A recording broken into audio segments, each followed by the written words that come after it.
এই যে দেখতে পাচ্ছেন বন্ধুরা, একদম পাশাপাশি যেখানে বসে আছে আমাদের খামারের দেশি মুরগি এবং চীনা হাঁস। ভালো লাগার একটা সময় আপনাদের সামনে তুলে ধরলাম। এই যে দেখেন, একটু ভালো করে যদি দেখায় তো দেখেন, এই যে পাশাপাশি দেশি মুরগি এবং চীনা হাঁস পাশাপাশি ডিম নিয়ে বসে আছে।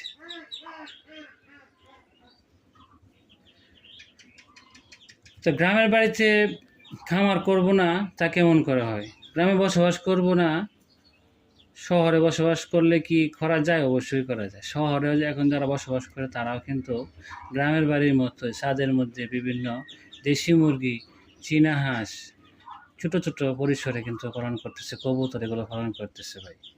তো আপনাদের সামনে এরকম ছোট ছোট আমি খামার নিয়ে আসি, খামারের ভিডিও নিয়ে আসি, তো আপনারা অবশ্যই কমেন্টে জানাবেন।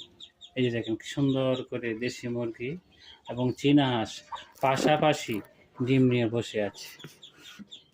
দেখেন বন্ধুরা, তো অবশ্যই কেমন লেগেছে ভিডিওটা অবশ্যই কমেন্টে জানাবেন।